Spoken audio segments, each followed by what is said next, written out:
algunos aspectos que tienen que ver con la infección asociada al COVID. Bueno,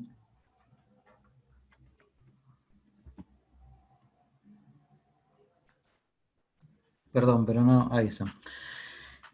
Bueno, creo que lo primero a mencionar es esto, es una frase de Paco Maglio que me parece que, sobre todo en esta época, tiene más que nunca vigencia, porque lo que era verdad ayer, hoy ya dejó de serlo, y lo hemos visto con tratamientos para el COVID, como la hidroxicloroquina, sin ir más lejos, y todas las cosas que de repente aparecen un día como la solución mágica y que semanas después dejan de serlo. Así que bueno, yendo al tema, lo primero que quería hacer era revisar un poquito las distintas guías con respecto a qué hacemos más allá del tratamiento o no tratamiento antiviral, con respecto a los pacientes que vienen con una insuficiencia respiratoria aguda grave y que los interpretamos como una neumonía. Y los interpretamos como una neumonía por COVID o los interpretamos como una neumonía que además tiene COVID. Hay distintas visiones en las distintas guías. Vamos a empezar revisando lo que dice la Organización Mundial de la Salud, que la opinión es que hay que administrar antimicrobianos intravenosos de amplio espectro empíricos en los pacientes en los que se sospecha neumonía grave. Ellos sugieren ceftriaxone más un macrólido o ampicilina más un macrólido. Más o menos en sintonía con eso está el Ministerio de Salud de la Nación, que frente a la presencia de una neumonía por COVID, sugiere tratamiento antimicrobiano como si fuera una neumonía aguda de la comunidad grave. Cuando seguimos viendo otras organizaciones sugieren un enfoque un poquito distinto. El NIH, por ejemplo, divide la enfermedad de COVID-19 en 3 grupos: enfermedad leve, en donde no recomienda ningún tipo de terapia; una enfermedad moderada, que es aquella que tiene 93% de saturación o menos a nivel de saturación de pulso,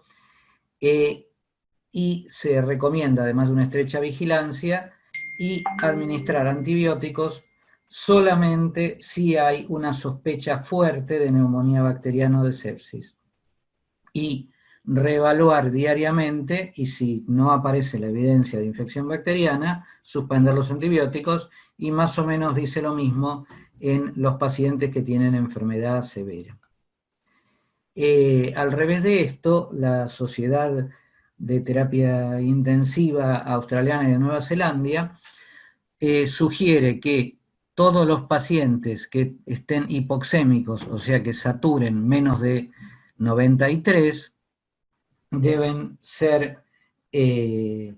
tratados inicialmente con antibióticos. Más allá de que hay que tratar con antibióticos a los pacientes que tienen derrame pleural o esputo purulento, que eso es mucho más lógico, ¿no?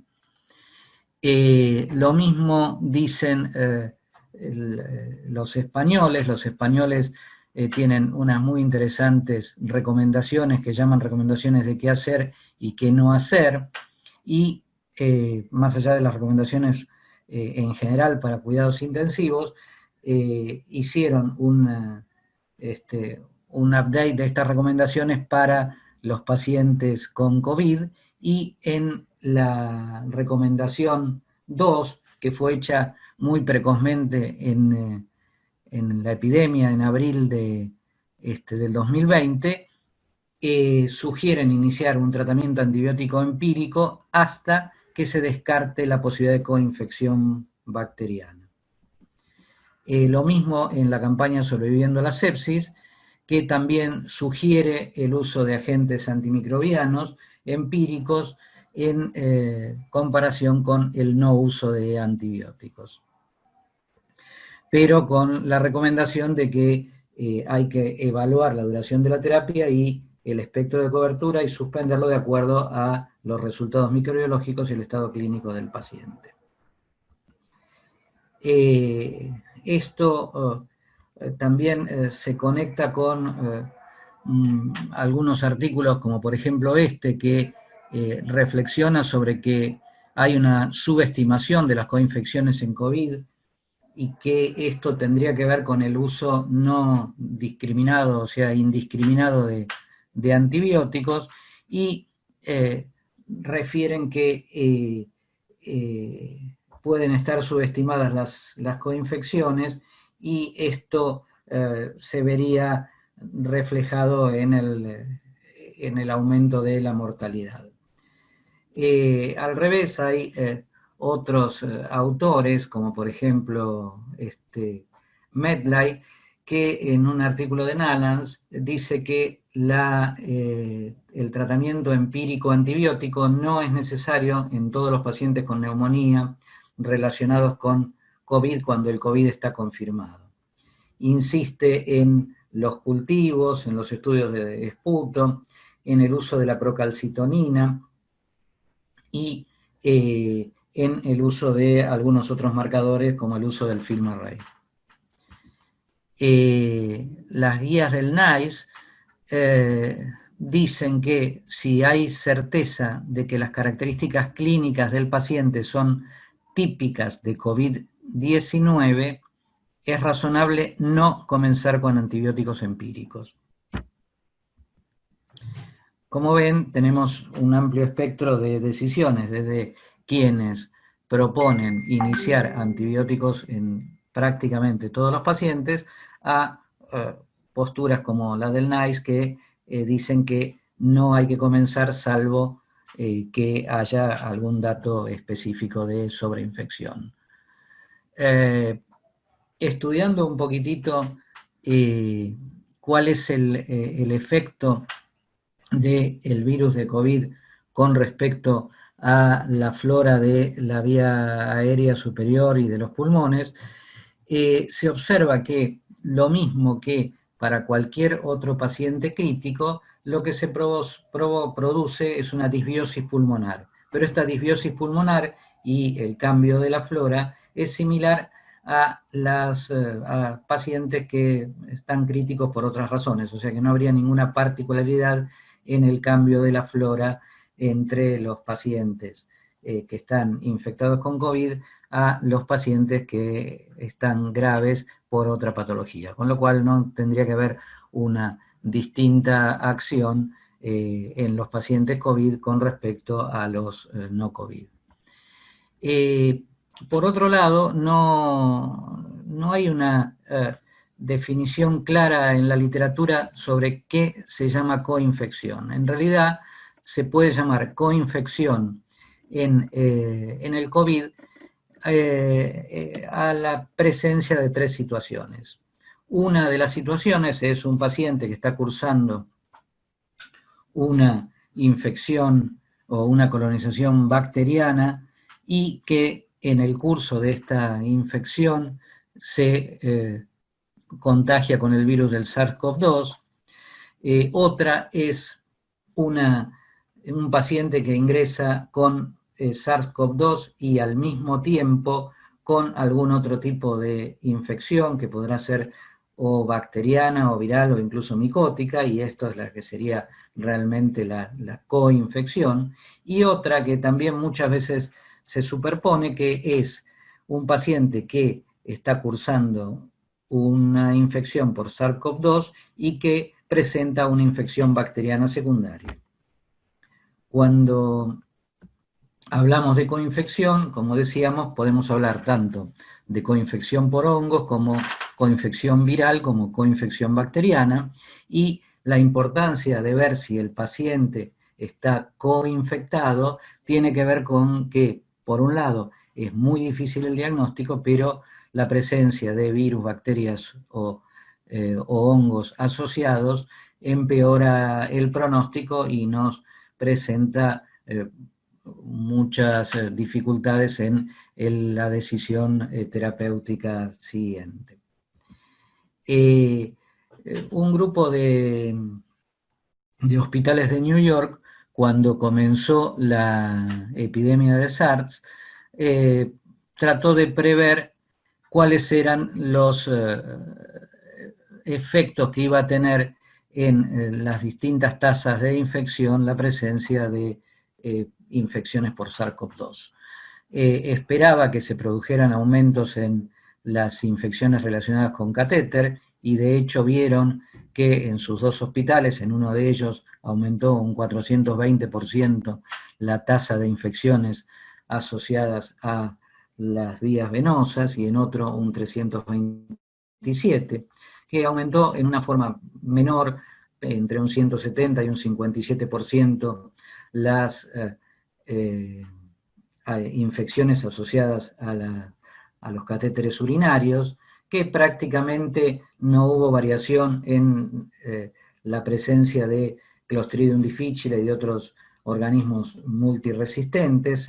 incluso disminuyó un poquito la tasa de infección por Clostridium difficile, que aumentó la neumonía y todos los eventos asociados a la ventilación mecánica,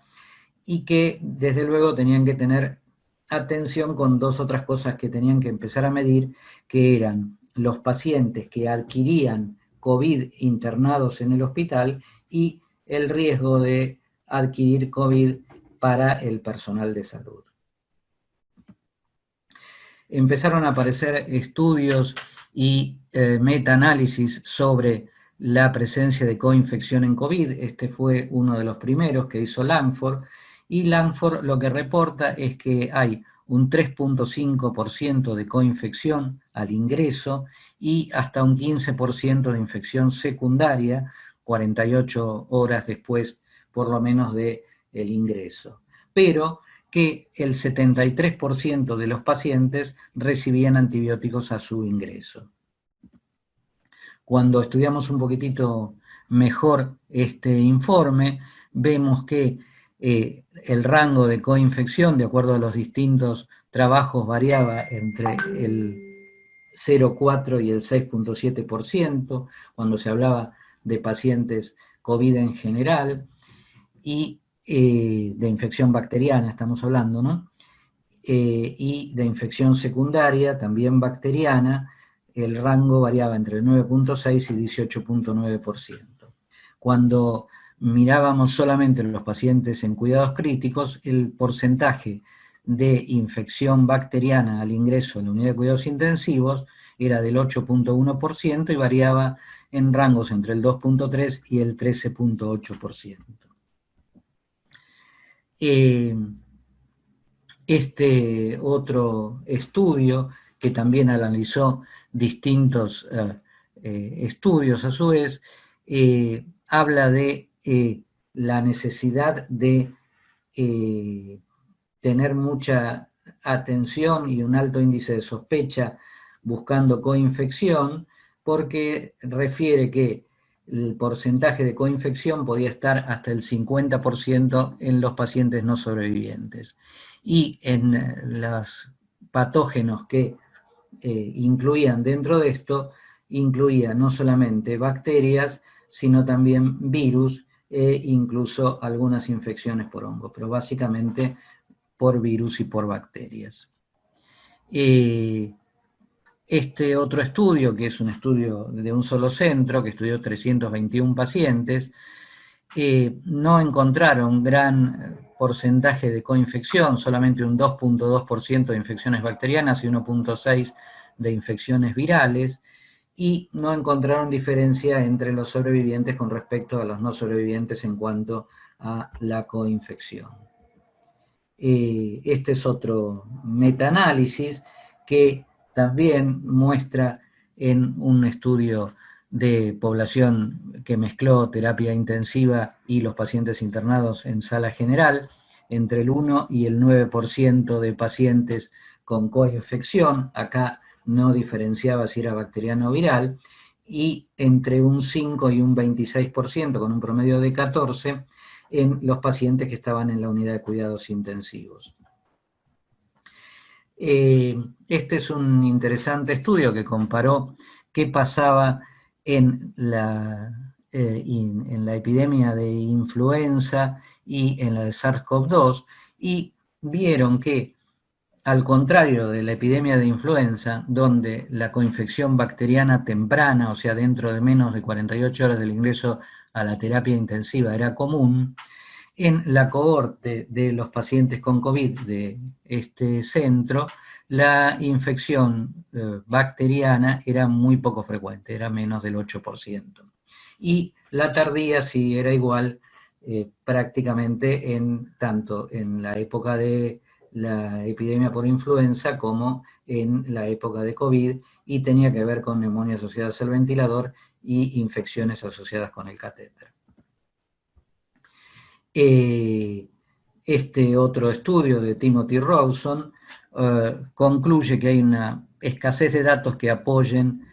asociación entre coinfección bacteriana o micótica con respecto al SARS-CoV-2 y que todavía son necesarios más estudios para definir una política de tratamiento antibiótico empírico para todos los pacientes. Y tratando de avanzar un poco más en esto, empezaron a salir algunos trabajos que intentan documentar no solamente por cultivos, sino también por estudios como por ejemplo el del FINERRAY, y tomar la decisión de el inicio no de antibióticos de acuerdo a los resultados con estos estudios. Acá hay otro estudio de un cohorte en el Reino Unido, donde encontraron también una baja frecuencia de coinfección bacteriana en los pacientes ingresados en su centro. Y hablando más de infecciones que se producen a lo largo de la infección por COVID, empezaron a aparecer, el último estudio que quería mencionar es este de la incidencia de micoplasma en el ingreso, o sea, de coinfección con micoplasma, y en este estudio de 874 pacientes, solamente el 2.5% de los pacientes eran positivos para micoplasma. Hablando un poquito de qué otras infecciones, además de las clásicas asociadas a la ventilación mecánica, pueden aparecer a lo largo de una infección con COVID, han aparecido distintos estudios sobre la mayor frecuencia de infecciones micóticas asociadas a los pacientes que tienen COVID, y acá, por ejemplo, hay un reporte de una fusariosis invasiva pulmonar en un paciente inmunocompetente. Este es un estudio en donde se valoraron distintos antígenos de hongos, el D-glucano, el galactomanano y el manano de la cándida, y se vio que los pacientes que tenían más de 15 días internados en una unidad de cuidados intensivos, el 35% de los pacientes tenían positividad para alguno de estos tres antígenos, y que esto no tenía que ver con la edad, ya que se presentaba más o menos con la misma frecuencia en los menores que en los mayores. Acá también hay algunos reportes de aspergilosis pulmonar asociada a COVID. Hay ya varios grupos que reportan aspergilosis. En definitiva, tenemos que tener en cuenta que si bien al inicio de la enfermedad por COVID es poco frecuente la coinfección bacteriana, a lo largo de la evolución de los pacientes, entre otras cosas por la el gran tiempo en el cual los pacientes están ventilados y en cuidados intensivos, es bastante frecuente la sobreinfección o la infección secundaria. En este estudio, por ejemplo, muestra que solamente el 35% de los pacientes no estaban sobreinfectados y el resto estaban infectados o por bacterias en un 25% o por hongos en un 11%, y también era llamativo que un 29, casi 30% de los pacientes estuvieran infectados por otro virus asociado.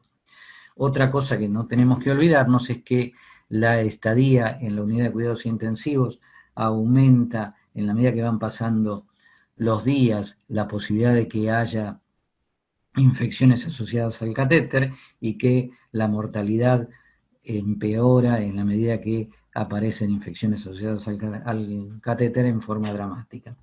Así que tenemos que tener mucho cuidado cuando estamos atendiendo a este tipo de pacientes y sobre todo tenemos que tener mucha atención en el uso de tratamientos empíricos inadecuados, porque esto aumenta la presencia de microorganismos resistentes, esto aumenta la necesidad de tratamientos empíricos de amplio espectro, ya que vamos variando la flora de nuestra unidad, aumenta otra vez los microorganismos resistentes y esto recae en la mortalidad. Y en realidad nuestro objetivo debería ser reducir las resistencias microbianas para mejorar el pronóstico, minimizar la toxicidad y reducir costos, con lo cual deberíamos ser muy cuidadosos con la indicación inicial de antibióticos en nuestras unidades de cuidados intensivos al ingreso de los pacientes. La idea es limitar el uso de los antibióticos empíricos,